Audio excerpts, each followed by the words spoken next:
Hello, welcome to another McLaren Fans podcast. Joining me in this episode is Andy Robinson. Say hello, Andy. Hello.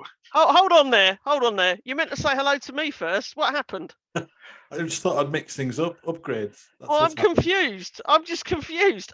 So that's an upgrade. Andy's an upgrade of me. Is that what we're saying?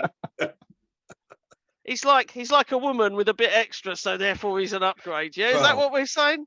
I'll take it. That could possibly come in. Say hello, Sarah. I'm not talking to you. All right. That's going to be a good podcast, then, isn't it? I'm only joking. Hello, Sarah. Right. On today's agenda, we've got Silverstone weekend. The Chrome livery. Once again, we got the fastest pit stop. The OKX event in Manchester. And anything else that we bring up as we go along. So let's jump into it. Silverstone weekend, then, eh? So who wants to kick off?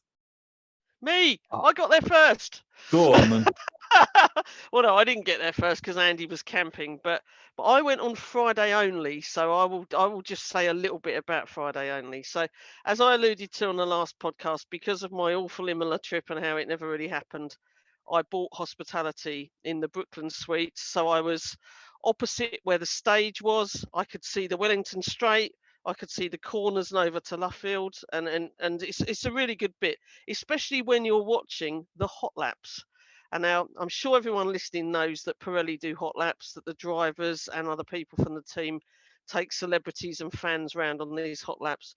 It was really good watching it from where we were because there were a few that did a bit of a spin and a bit of a wiggle, but also very good for watching the F2, the F3, and the F1 practice, and the Porsches as well. So we had a really good day with a bit of Brad Pitt added in. You know, we knew he came past us a few times. We had a really good day. We had a really good view. We had our banners up. I had my I love Google wheels, and we also had a McLaren Doggo banner up, which we did to try and surprise McLaren Doggo so that he was on tour with us. But no, I really enjoyed it. Really great day. Walked over to the fan zone afterwards. Met up with lots of people, and got my Silverstone buzz. Yeah. Did you have your Oscar pastry sign up somewhere? I took it with me. I carried it around. People saw it by the stage. People had photos with it as well. I thought that was quite cool. It's not, can I have a photo with you, Sarah Merritt? It's, can I have a photo with your giant croissant, please? You know, that's that was quite nice. But yeah, so it was good. Friday was good, but I don't think we looked fast. No, we didn't. We weren't. That's why. But if you notice that pretty much in FP1 and FP2, everything that we were doing had Flovis on it. Yeah. Yes. We were correlating. A very nice picture of the car, and it looked like it had sneezed. Yeah. So I was following. I was at track as well, so I was following along on the McLaren app, and they were saying not a lot about Oscar with any fuel leaks or liquid leaks. Well, I don't even know what he went on Friday morning, but he had an issue with something going on. And they did say though that he'd got the new upgrades after an initial batch. So he had all the old bodywork, the new upgrades, the flow vids, and a hydraulic leak. That's what it was, all on FP1. And he took all that in his stride, and I love that. For a rookie to go through that amount of what could be a mess to a session, and to walk out of that and walk into FP2, and then what happened to the rest of the weekend, I think that shows tremendous mental strength. I'm sure I think so too. I think so too. But I think he's in a better position than if they were new upgrades that no one had seen on track. I think knowing that Lando had done well with them the previous race weekend gave him some confidence. We know this works, and therefore maybe that helps. You know, maybe not, but it would help me certainly. Sorry, Andy, I talked over you. It's all right. Yeah, certainly. I think I read somewhere that he didn't get the front wing though. That's next. That'll bring them to parity in Hungary. Wow, that's a lot of promise. Budapest. Budapest. Yes. Well, the chrome though, like we saw the chrome for the first time in person in that sunlight going around the track. And from the right side angle, a lot of that car was covered in chrome. Yes. From the top, not quite so much, but from the right side angle. And when that sun hit it, that just looked amazing. I was 100%. absolutely in love with that. And especially Lando's helmet being chrome as well. It was just a shiny, glinting bit of Kit Kat wrapper going around the. It looked amazing. I loved it. I really did. And even people that I was standing near who weren't McLaren fans were saying they thought, in my words, that it looked shit hot. So, I think that's good. When you've got people that aren't a fan of your team not going, and they're going, oh, that looks good, then you know it's good. That's what I think. Yeah, I think it looked much better on track and live than any of the sort of mock-up pictures that we saw or anything like that. It certainly sparkled in more ways than one. Hey, I like what you did there, Andy. That's good. It was stunning. Andy, you were there Saturday as well, weren't you? Yeah, I went along Friday and Saturday. I think we all had very different kinds of experiences at Silverstone. Probably, ranging from some quite impressive experiences down to GA tickets, which I had. Now, it was what I would say, and what you might not have seen from where you guys were, is that on Friday, normally Friday is quite a nice, easy, chilled out day. You can get around the track pretty easily. It's not so busy and everything else like that. This Friday was as busy as a race day.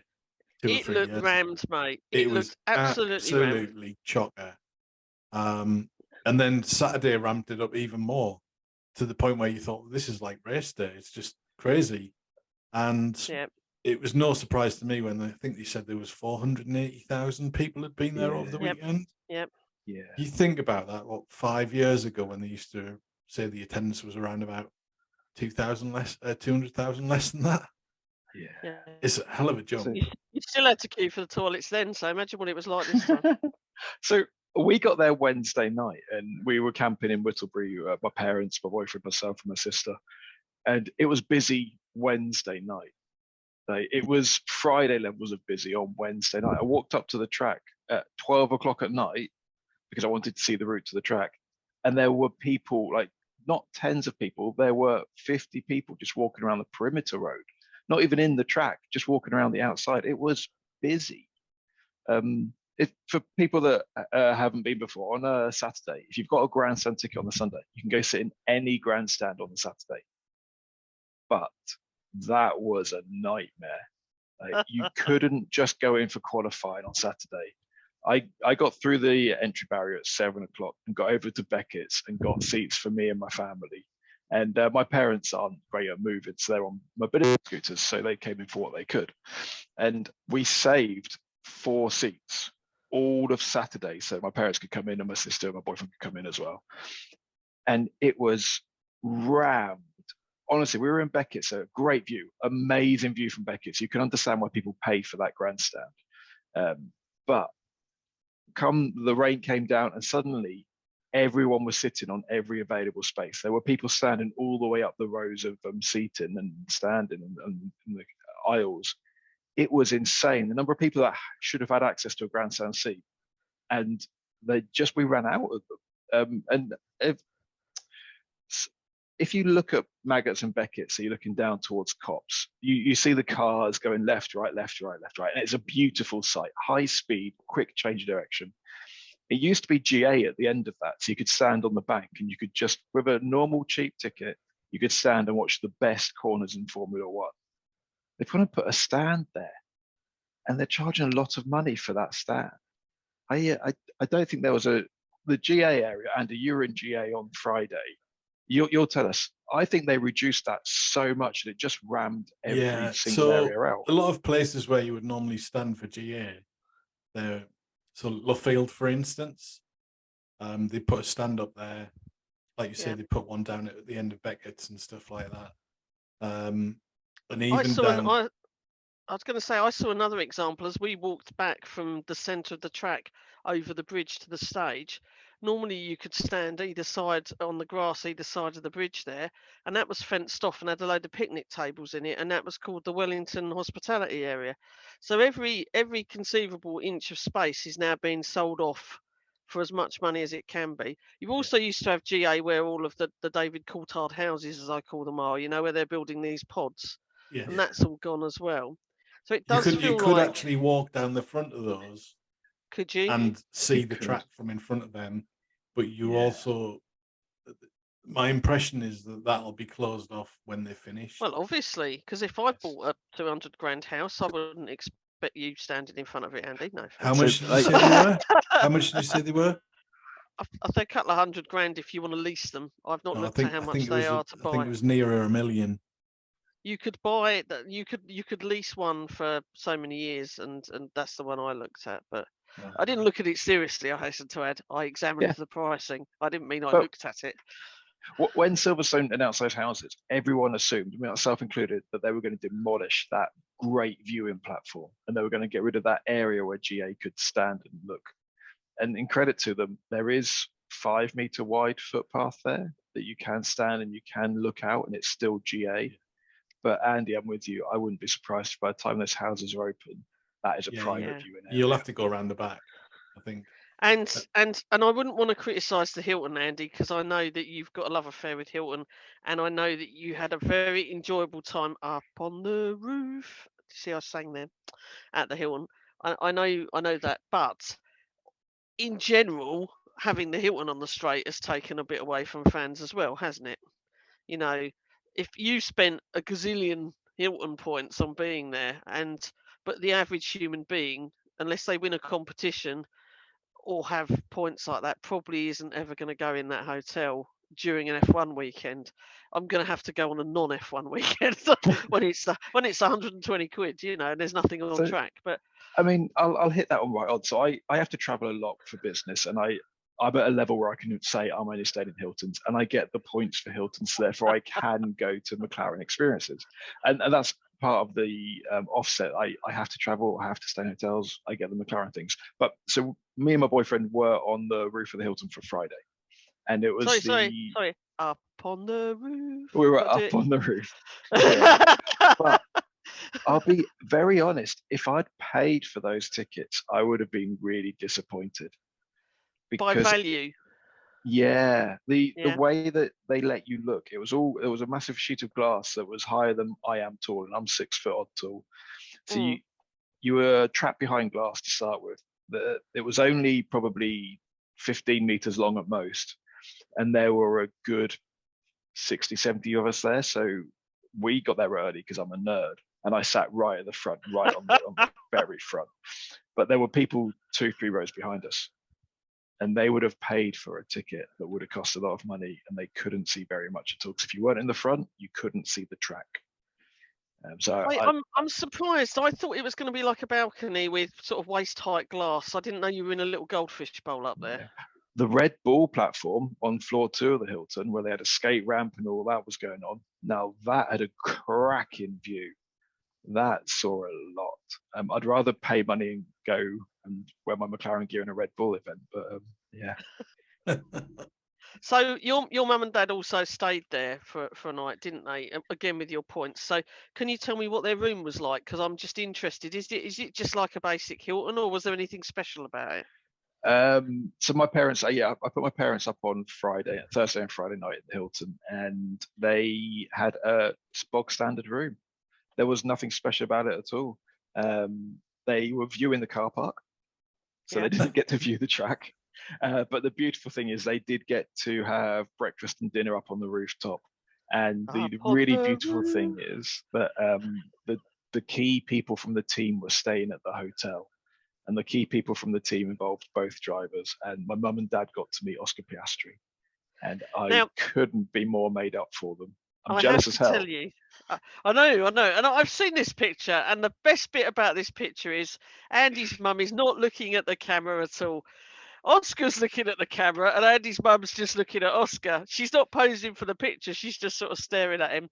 I'd encourage you to share that, Andy, because I think that's a particularly nice picture. There you go. So she's like, oh my God, it's Oscar Piastri. She's totally oblivious to the fact she's having a photo taken.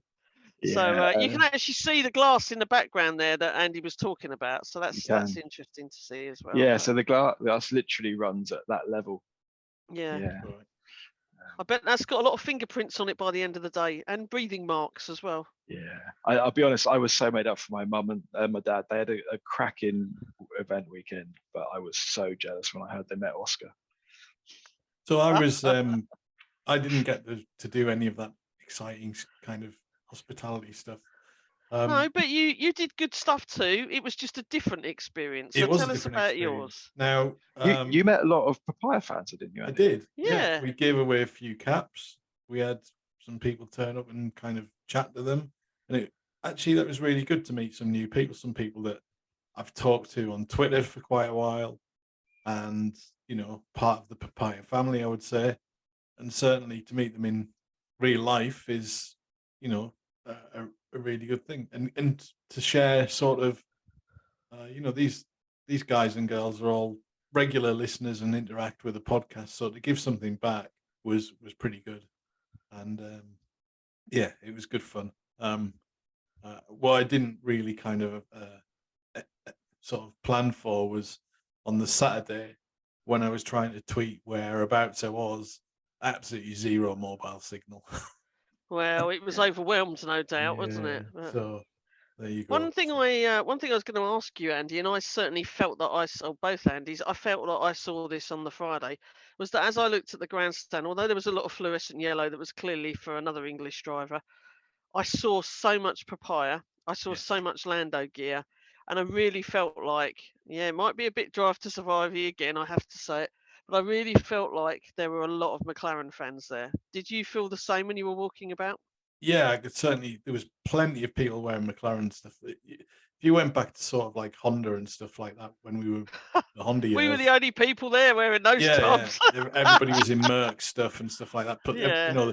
I think it's more as maybe a little less more of the McLaren thing, but a more of the let's get behind the British drivers. I equally saw plenty of people wearing George merchandise as well. But Lando and Lewis pretty much the most popular of the British drivers there. I did see a few Red Bull fans as well, or Max fans wearing orange and not papaya. Not papaya, Do you think we've hit that tipping point between Lando and Lewis? I might be biased here, thinking that I think it's just Lando is getting a lot of very, very loud cheers. Yeah, and equally, I think equally Lewis got just as much in the stands as far as what my experience was. It's not as cut and dried and as black and white as being a Ferrari fan or being a Merc fan or something like that. Yeah. I feel that my friends that were Mercedes fans, they were all saying, "Oh, Lando did well," and they were cheering Lando as well because, if nothing else, you can cling to the fact there's a Mercedes engine in that car, right? So there's a link. I got the feeling that these being a fan of both could coexist quite nicely. Like I say, it wasn't like there were two anti-teams that you wouldn't mix. I had a bit of lovely moment with McLaren Twitter during the weekend. They went out on the Thursday and they gave a fan access to the paddock. And there was a couple of fans, it was like their first Grand Prix and stuff. And I was looking at it thinking, how amazing is that for your first Grand Prix to get an invite to the paddock and to see the McLaren the backstage? And it's amazing. And then I thought 10 years ago, or during the Honda years, we'd all have known the face of that McLaren fan because there would have been 12 of us at the race and we'd have seen the 12 hats walking around. But oh, look, there's Fred in the paddock. Yeah. Yeah. But now, literally every fourth or fifth hat is a McLaren hat. And you just see papaya all over the place. And I absolutely love that. It's very different to what it used to be. And it's I'll tell you the other big difference that I saw. Families. Yeah. Yes. Lots of people with young children and it seemed to be the young kids that were all Lando fans and stuff like that. So it's good whether they've been dragged along by their parents and then wear this hat, that kind of thing. Who knows? But there was certainly be a McLaren fan. Yeah, there was certainly plenty of sort of families there enjoying the I would assume enjoying the whole weekend or things like that. But when you think of it like that, it's a maybe people have sacrificed their holidays to do that because it's going to cost an absolute fortune. This is something I was naturally going to say to you. So we all moan about Silverstone, right? We've all moaned about it for many years because we've always thought that compared to other races, it was a rip. There's better entertainment now and things like that, but clearly the ticket prices are being upped. There's this membership. There's the dynamic Ryanair pricing. There's the inner circle ticket, parking. Add it all up, suddenly it's a lot of money, right? But people are still going.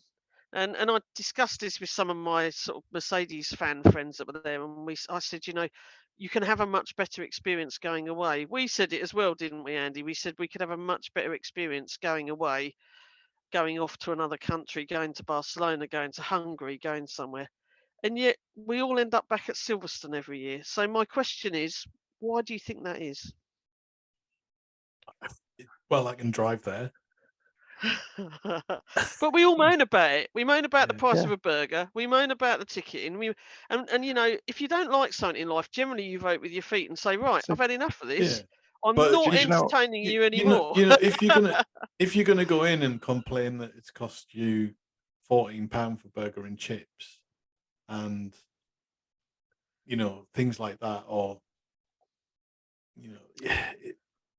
you're at the wrong kind of experience. Then we all know that was just an example, because what I'm trying to say to you is that everything at Silverstone is expensive. 60 quid to park, isn't it? It is, yeah. So I hated the ticketing system this year, and I said to my folks, I said to my boyfriend, I said to loads of people, we're not going next year because Silverstone have ruined that whole experience.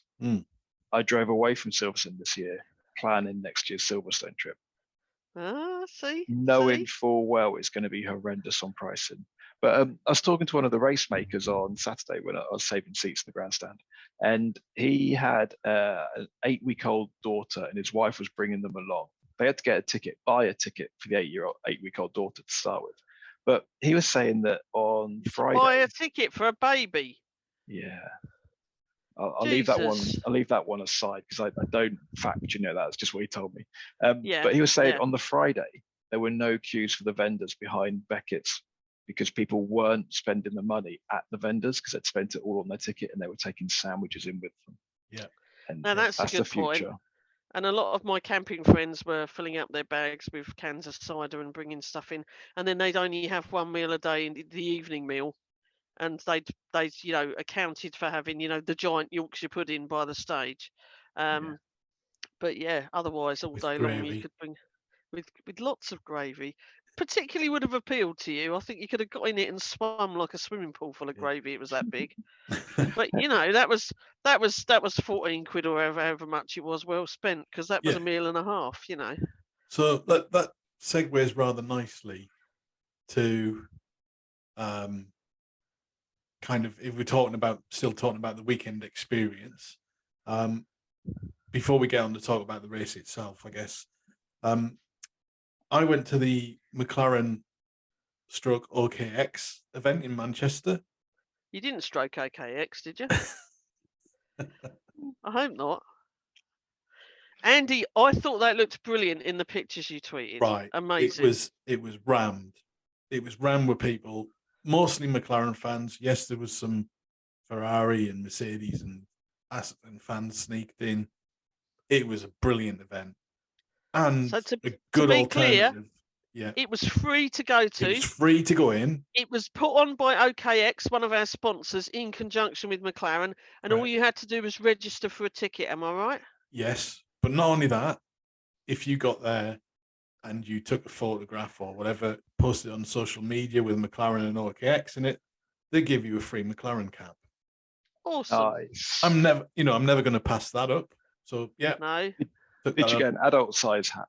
I did get it. Yes, unlike the youth size hats that I always seem to buy. But not only that, they had a simulator sort of F1 game type thing set up with a fastest lap chart.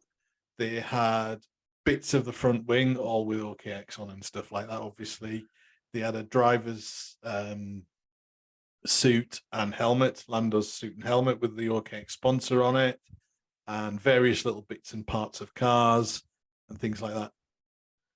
And not only that, they had about 7 or 8 quizzes throughout the thing. And it really was like kind of, right, let's get some of the kids up on the stage, ask them a question. They win a McLaren key ring and this and that and the other. And then there was a couple of ones where, the questions were a little bit harder, but you won a tour of the MTC. Now, as a fan event and a McLaren event, brilliant. I mean, what made it much better, obviously, is what happened in the race itself. But I was lucky enough to grab one of the McLaren staff there, not literally, and have a bit of a chat with them. And this guy works in McLaren, but he works on the partnership side of it. So I was giving him, I was saying, this is brilliant. We need to do more of this as a team.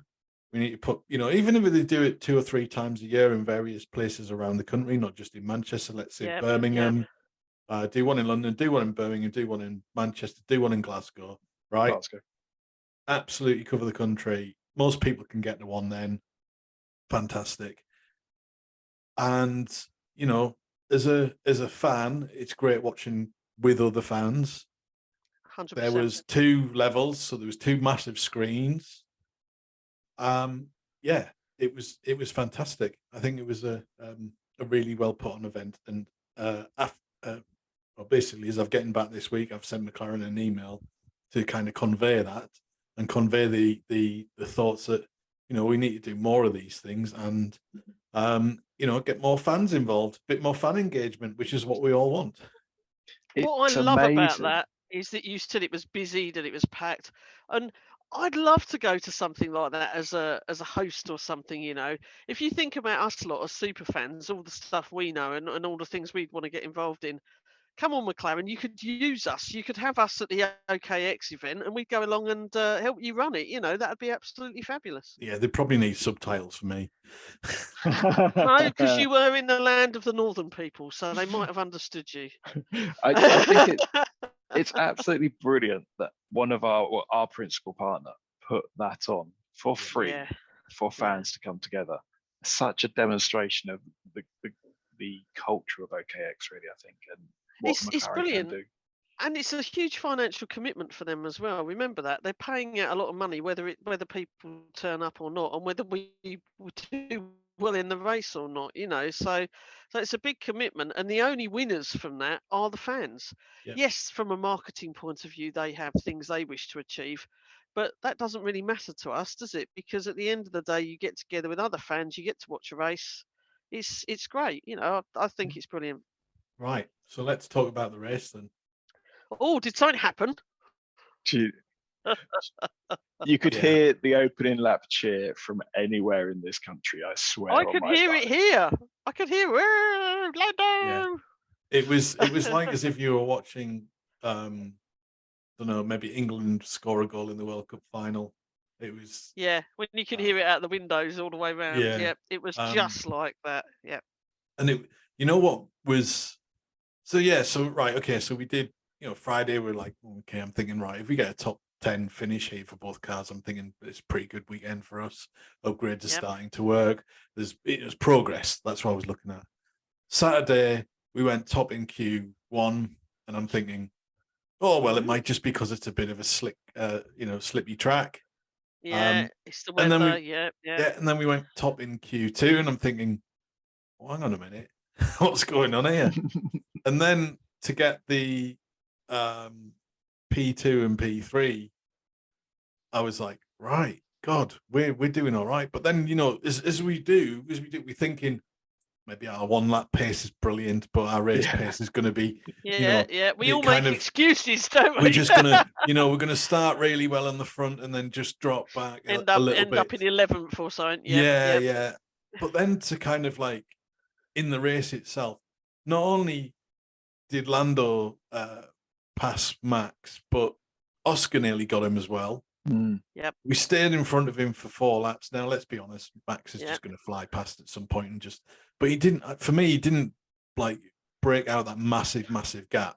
It wasn't like he was 30 seconds down the road, exactly. Was it? Yeah, it was, 8, 9 seconds. And we were managing our tyres after that, after Max got past us. Lando kept him in DRS for a long time. Yes. He was within 1 second for a lot of laps, and that kept Piastri pulled up as well. Yeah. I loved it. Absolutely loved it. George was on softs, wasn't he? We were on mediums at that point. Yeah. Yeah. And we were going faster on a worse grade of tyre, effectively, than the car behind us with the same engine. That shows what the upgrades are doing. Well, how many other drivers said that we were in a rocket ship this weekend? Yeah. In all their interviews, they will go, "Did you see the McLaren?" Like, yeah. And that's the thing that gives me hope that, you know, we might go to Budapest, Hungary, Hungaroring, whatever we call it this week, and not do quite as well as Silverstone, but, you know, different tracks and everything else like that. But I think we've now got a car that can be up there. Yeah. I think it shows for sure that the upgrades have made a difference. Yeah. Yeah. And, you know. Can I ask an honest question as well? When we pitted under the safety car and we were the only team to put hards on, everyone else went softs. Yeah. Did you see Twitter at that point? What are you doing, McLaren? What are you doing? And I'm thinking, hang on there, guys. Then Zach's on the pit wall on Sky and they're saying, well, we've looked at the data and there's very little difference between them. And I'm thinking, they haven't just done this wrong. We haven't accidentally put the wrong tyres on. We've intentionally gone with these tyres. Keep faith. Yeah. I think I tweeted the little Ted Lasso "Believe in McLaren." Yeah, believe exactly. Point. You know, exactly. If people were putting McLaren have thrown this race away. Well, we didn't, did we? Not only that, we got the fastest pit stop this weekend. It was 2.2 seconds. Yes, so I know. You know, that's good. I always like to. I might complain about the pit stops, but there you go. A bit of kudos to the pit stop team. Huge, yeah. And I did notice that on the DHL, above the pit garages, it had the fastest pit stop, which was ours, above our garage from last year, and I was like, yes. So. Nice. After we did pit, we held off George and Lewis. Like Oscar and Lando held off George and Lewis. Yeah. And then a couple of laps. It wasn't us. We weren't driving, Andy. No, it wasn't us. Not yet. Then a couple of laps in, after the initial fast laps burnt off, we pulled away. And the McLaren on a hard tyre pulled away from the Mercedes on a soft tyre. That's completely wrong end of the spectrum for both of them. Yeah. What's your one thing you're sad about this weekend? And I'm going to give you mine first and see if you go agree. for it. My one thing I'm sad about this weekend is that I think Oscar did a cracking job. I think he was driving really well, and I think it was just unfortunate that with the safety car he missed out and ended up in fourth. He should have been on the podium. He did nothing wrong with his driving. It was just the way the pit stops came out. Would you agree? I'm not. I'm going to disagree. Because I'm not sad about that. Because I'm happy about it. Because it's shut up a lot of people who've gone on about how crap he's been and how he's not good and everything else like that. We've all been sitting here going, well, you know, he's been within, qualified near Lando. He's done all right in the races. And sometimes his qualifying has kind of put him in a bit of a difficult position. But speed-wise, he's proved everything. And this weekend proved that again with bells on. So I just would have liked him to have got the third place that I think he deserved. You know, Lando kept saying in all the interviews, Oscar should have been up on the podium with me. And I just want it for the record to say, I think Oscar deserved that. He would have, When McLaren put the team radio through saying to Oscar, maintain position, you're not fighting Lando, put away as a team. Yeah. Smartest move we made all weekend. I mean, we made a lot of smart moves. But that it was like Top Gun or the Red Arrows or something. You know, we're moving forward together. Go as a team. Do it as a team, and we'll win as a team. We'll get all them points as a team. We'll progress as a team. Loved it. Yeah. Andy, what was your takeaway from the weekend? My takeaway. A food takeaway. Yeah, it was cheese pasty, mate. It was lovely. Yeah, I knew it would be. Can I just quickly say something before the end? If you got to be very quick. I mean, like I know I can see. I have got a spare program that I picked up in hospitality. I would like people to tweet us what their highlight of the weekend was, and then I will pick one and I will give it away and send it to you. Fantastic. Let's do that. There you go. That's quick. On that, if you'd like to join us as a fan on a future podcast recording, then also give us a shout. We talked to quite a few fans this weekend, and you know, it would be really nice if some of you could join us, have a bit of a chat with us. Especially if you're not called Andy, that would help. Yeah. If you are called Andy, that's fine. Or Sarah. It's easy. It's easy. It makes it very easy. We're obviously running out of time. If you enjoy this, please like, subscribe, and if you can, on whether you're watching it on YouTube or on listening to a podcast, can you please leave us a review and a rating? It does actually help and makes more people discover us. So all I've got to say now is thanks for listening. It makes us feel happy about it, doesn't it, as well? And thank you, Sarah. Thank you, Andy. And we'll be back after Spa. Hurrah. Awesome.